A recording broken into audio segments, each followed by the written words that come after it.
Hey, book besties. Thanks for picking up our FaceTime. I'm Jazzy.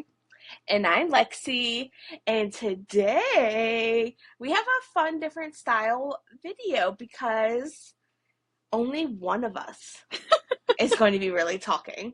Okay, anyways, before we get started, Okay, so I'm drinking a little drinky from Seven Brew. there we go. Thank you. Yes. Alexi, what are you drinking today? I am drinking it's the Tropical Punch by 7 Up. Um it's the zero sugar, of course, if y'all know, health queen. And it's in my Frost Buddy that says spicy book club. Oh, I think it's so cute. I I got it and like I it. was I like like, it. this is me.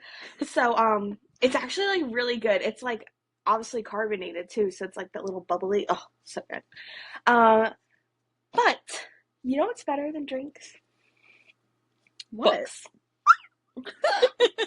Um so yes, it is a different episode today because Jazzy has been so wonderful. She is going to let us into her little industry secrets about ALCs.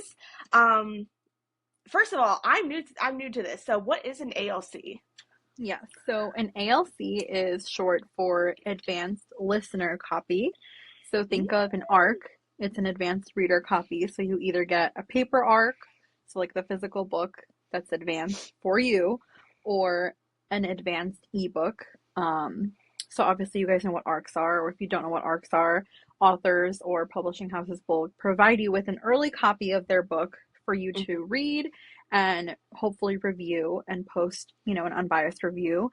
So in the world of audiobooks, those are called advanced listener copies, ALCs. So it's basically the same concept, except it's just an audiobook. You get an early copy or a free copy of an audiobook in hopes of a, a review from you. So But like, what's the point of listening to it early if other people can't just immediately read it or listen to it? You know, it's I the same think, thing reading and listening, just saying. yes, yeah, that is not an argument that we have on this podcast. If you don't think that audiobooks are reading, go fight with your mama about that. Not with us. Not Literally. on this page. Not on this page. Um, so anyway, it's basically the same thing as putting out an arc. Obviously there's a lot of work that goes into producing an audiobook and also not just for the narrator, but the author. They pay a lot of money, especially indie authors, who don't have like a publishing house backing them. They pay a lot of money to, put out an audiobook. So the time and money that it goes behind it. And also, some people aka me, who suffer from severely undiagnosed ADHD over here, just do better with audiobooks because I can just put my audiobook on and do a million different things, because I cannot sit still. So, Literally, she cannot. If I call her, it's always somewhere different and it's always somewhere new. And I'm like, where are you right now? She's like, I'm Canada. And I'm like, okay. Like, what are I've you never been to doing? Canada. No, but you know what I mean. Honestly, yeah, I'm always either doing something or in the middle of something. I am not one to sit still. So audiobooks are really a lifesaver for me. So I feel like a lot of people, it's just it's also an easier way to get through your TBR sometimes, when you don't have a lot of time, or if you have like a long commute, people listen to them on their drives and things like that. Um, so yeah, and obviously, like if it's in your ears, sometimes it's better, or like when you're doing immersive reading, I don't know if you guys have ever done immersive reading where you have like the copy of the book and you're listening while you're reading along. I feel like it just puts you in the world of whatever book that you're listening to, and it just makes it that much more fun. And then when you find, narrators that you really love, um, you also discover books that way because if you follow the narrator, Oh, yeah. so it's basically the same thing as like when you're following your favorite author. If you follow your favorite narrator and see where it takes you. So yeah. Yeah, I mean, I can't do immersive reading because I read faster than I listen. And before you make a joke, I have an auditory processing disorder. So like I'll be listening to something and there's like gaps. Or like someone's like telling me a list of instructions and I'm just like, And then I turned to my husband, like, what do they want us to do? Because, like, I can't. Like, it's just, and, finding out after I flunked, like, several college classes because, like, I couldn't understand. No, Um, I get it. My book boyfriend also has an auditory processing issue where like if there's too many noises happening at the same time, it all sounds like mush. yeah. Oh my Or God. like he can't distinguish. Like he also struggles a lot with like lyrics in songs. That's why he really likes songs with like really strong beats. But anyway, everyone has their quirks, everyone has their whys, so like I totally get it.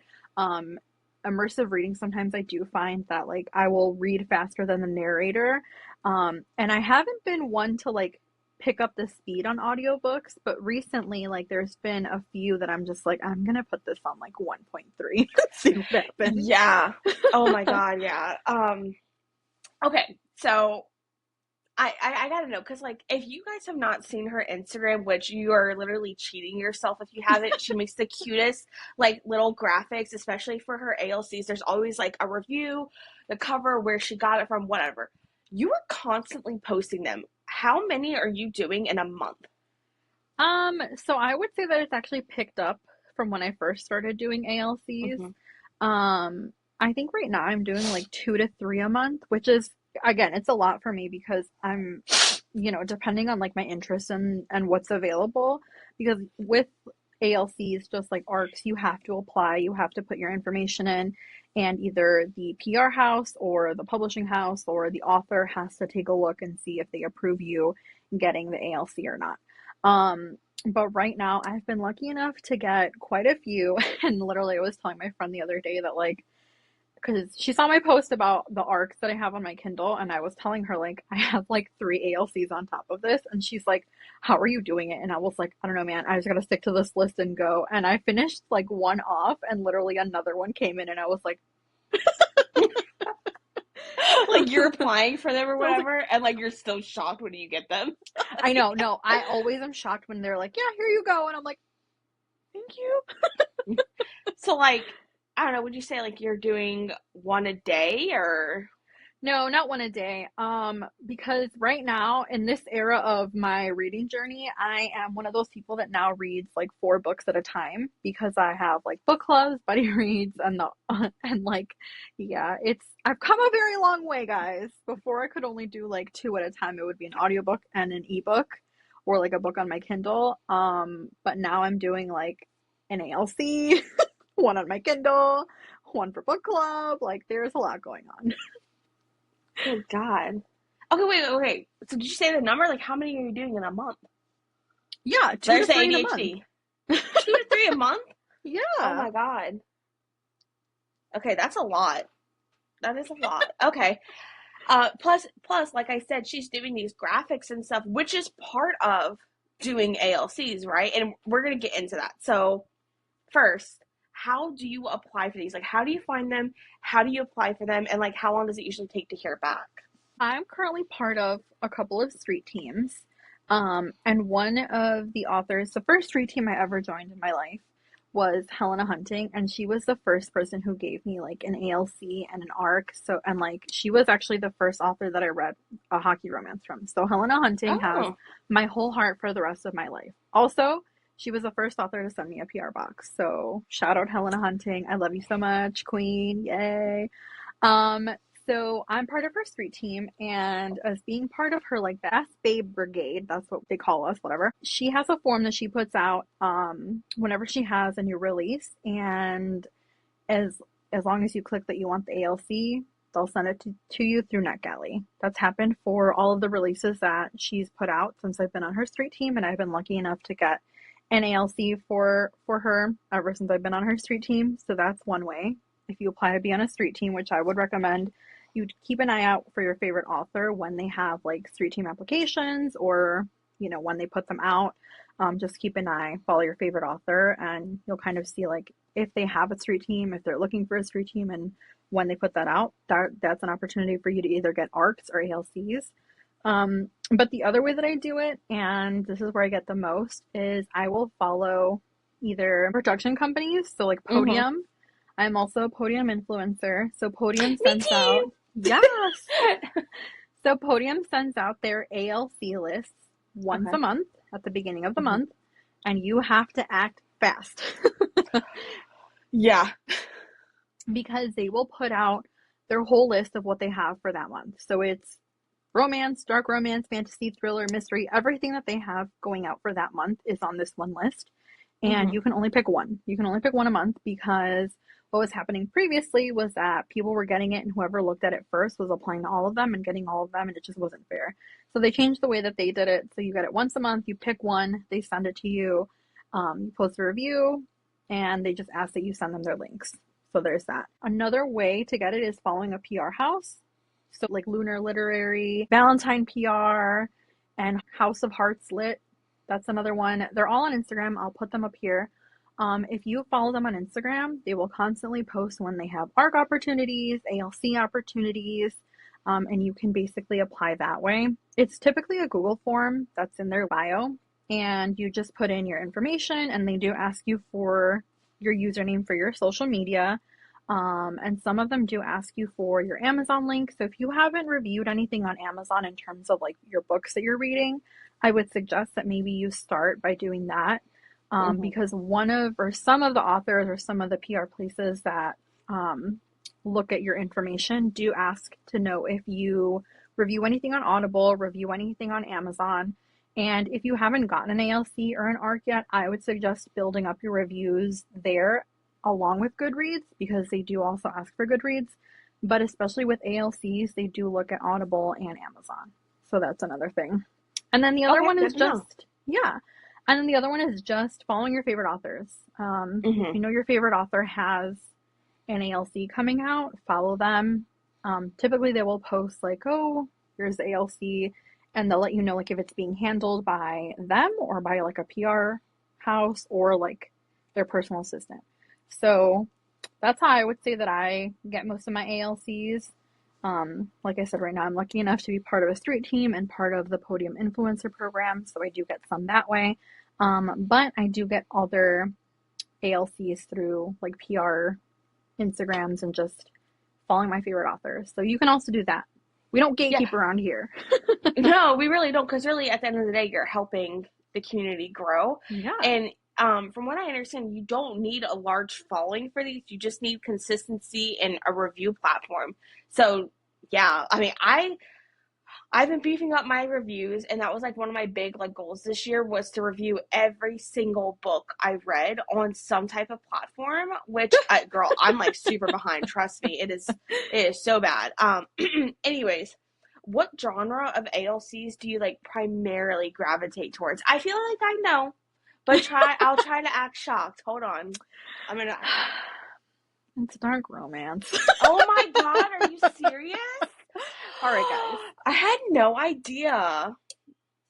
So Anyway. anyway, it is primarily dark romance obviously. But right now I am reading a contemporary romance, or sorry, listening Oh. to a contemporary romance. The current ALC that I have is called The Reunion by Beth Reekles. I'll put a picture of it right here. Um, but I will say that applying for ALCs and following certain like Instagram accounts who promote ALCs, I have dabbled in like genres that I don't typically read or wouldn't typically pick up, but because I either like the narrator or really like and want to support like the production company. For example, if you don't follow Adler Audios and you're wanting to do ALCs, Adler Audios is a woman-owned production company and they really support indie authors when it comes to ALCs. So I would definitely suggest giving them a follow. I get their newsletter every month and they put out offerings for ALCs on a monthly basis as well. And because I have some narrators that I love and follow, I have gotten a few ALCs for like paranormal mystery romances or paranormal um, thrillers with like a side or a dash of romance. And I will say that like I enjoyed the journey. Like those are books that I would say that I wouldn't typically pick up like just on my own, but because I liked the narrators and because I was on this newsletter, it looked interesting to me and I picked them up and I really liked them. So I have dabbled a bit outside of what I would normally read. Okay. I think there's all about exploring genres out there. Like, it's good to, like, as palette cleansers, especially, like, one of my big palette cleansers was, like, thrillers or I don't read romantasy back to back, and I don't read romance back to back ever, because then everything kind of starts blending. So I think it is good to have like a good palate cleanser genre out there. And thriller is like my go-to. Like sometimes I just need something like, or actually lit RPG, which is brand new, and I want to talk about that later on in another episode. Oh, But what? lit RPG, look, I'm saving it, but for all my crawlers out there, like I Oh, see Dungeon you. Crawler Carl. I see, I Oh see, I my see. god. Don't I won't shut the fuck up about it if we start talking about it, because I love it so much. Um I just know that some of our besties are gonna be so excited for you to talk about Dungeon Crawler Carl. And yes. I've tried to convince Book Boyfriend to listen to those because I feel like he would really like them. My husband loves it. He can't Oh, stop listening. see? And we went and saw There the you go. author. But okay, Oop, stop, shut up. We're not talking about this right now. God. Okay, final always getting question. sidetracked. Literally. All right, final question, because this is like one of our shorter episodes. But how do you, and this is gonna be a big question, so I want you to prepare yourself, like deep breaths. How do you review ALCs? Like, what is your like templates? What kind of rules or guidelines do you follow? And then tell us about like your graphics process. Because again, guys, you really need to go look at her graphics. They are really freaking good, and I'm jealous of it every You're day. making me blush. So as far as like templates go, I don't have a template when it comes to reviews. I will either make like a really long review or I'll just make like a shorter review depending on like how I'm feeling about the book. But I will say Oh, okay. with ALCs, you have to review the book and like the story, but also you want to review the performance. Did they make it more enjoyable? Did they make it less Okay. enjoyable? Like I keep that in the back of my mind whenever I review ALCs or like the audiobooks. So typically with like duet narration, it's always spot on because like everyone says their lines and you know that there are some narrators where when they like play the opposite sex, you're just like, I can't get it out of my it's like not clicking for me. Like where the guy's like trying to do a girl voice, and it's like, and Yes, I'm like, shut yes. up. Yes, and you guys know if you've listened to audiobooks that are not duet style and they're dual narration, you know that sometimes it's a little cringe, but we just gotta move past it. Yeah, literally. But with all my reviews, I typically focus on like what I really enjoyed, like whether it be with like the book itself and the story, but also with the performance. So like a lot of the times if I feel like the narrators were like the perfect, people to play these characters, I will write that in my review. Like if they've invoked any sort of emotion in me, like if it was an emotional ALC and like the narrator's performance like kind of elevated that, I'll also make note of that. So yeah, I would say like I keep in mind like the story and the book, but also like the performance that the narrators give. Because that's kind of why you're reviewing an ALC, right? Like it's audio within your ears. Like how did it impact your listener journey or, the Okay. way that you felt about the book. So I that's didn't kind of think like about that. that's kind of like what I think like when I'm sitting down to review the book. It doesn't have to be super extensive. Your reviews for books can be whatever you want it to be. It can be a few sentences, it can be 3 paragraphs. It's up to you. Um, and again, I don't really have a template. If you look at my Instagram, you'll see like some of my reviews are like longer, some of them are tiny and little, and I'll just put a few words of like how it made me feel and the star rating that I gave the audiobook. So it just depends. Um, and then as far as like the graphics go, it's kind of the same thing. Like if I feel like if it was a bigger or longer audiobook or arc or anything that I'm doing and I have a lot to say, then I'll make the review longer. I'll make like a really long graphic. Also, if I really love the the author or the narrator, you'll see like it's a lot. AKA if you look at my Instagram and you see the ones for Amelia Emerson, Amelia Oh Rossi. my god. Literally. Again, she's probably like, bitch, we get it. But anyway, I really love her, you guys. I'll stop. I can't. um, I know, but yeah. And I would say, like, also when it comes to like reviewing things on your page, I would say that when I started to be more consistent with my reviews and when I started pinning them to the top of my Instagram page, I started getting more ALCs and more arcs, or like I started, applying to more. And listen, guys, I'm a baby influencer. I am by no means being like, I have 5,000, I have less than 1,000 followers. and I'm doing 2 to 3 ALCs in a month. I feel like if that's what you're looking to do, or if you're only focused on doing audiobook reviews, then you can do it. I would think like just be consistent with it. Make sure that your page, you can tell, like if you look at your page at first glance that you're a reviewer for either books or your audiobooks or whatever. But yeah, like as soon as I started pinning mine and putting like my information in the Google Forms, I did notice that I started to get more acceptances. So It's definitely something to kind of like notate then. Like you, like first impressions kind of thing. Like yeah, that's like a big thing for me too with social media is because I do not follow oh, you want more followers than people you're following. And I think generally like you do follow less people than follow you just because like I don't want to see 1,000 people on my feed, but I like to heavily interact with like 200. You know what I mean? But I typically gravitate towards people who do post reviews, who like have like a very big bookish content thing, not just posting the pictures of like a pretty book they receive, which is great. I love that too. But like I tend to gravitate more towards people who are reviewing and talking about the books because I like to yap and I like to have a conversation. So I can only imagine how like a publisher, author, or like sound theater might feel about it, right? So um, I'm definitely behind on the audiobook game. I'm not a big audio person, but there are like I say I listen to like maybe one or two a month, but I feel like listening to enjoy and then doing a review later versus listening to give a review later is completely different, right? And that's what you're 100%. doing because like Yeah, you're paying way more attention. You're kind of like not like picking it apart, but you're like digesting it if that makes sense. So yeah. I think it's great that you do that many. I think after this episode too, we're gonna put together a like Jazzy's guide to ALCs, just like the quick notes version. But if you have made it this far, I kind of want to know like how many people out there are doing ALCs and do they have like a favorite one or do they find their new favorite author? Let me know in the comments because I personally like I'm entranced by the community. Yeah, also if I missed something or if there's like another page that we should be following to get Hmm. ALCs, please let us know.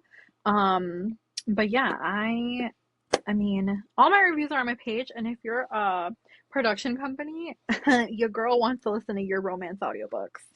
Yes, seriously. And, I probably didn't ask all the amazing questions that do come with ALC. So if we missed something that you are dying to know, drop it in the comments. We can always do like another Q&A later on or like post it on our stories for you and we'll tag you.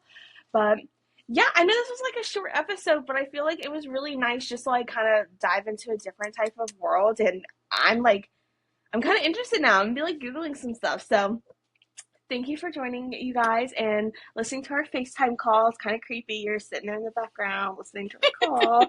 No, I'm just kidding. Anyways, bye, guys. I'm Lexi. I'm Jazzy. Bye. Bye.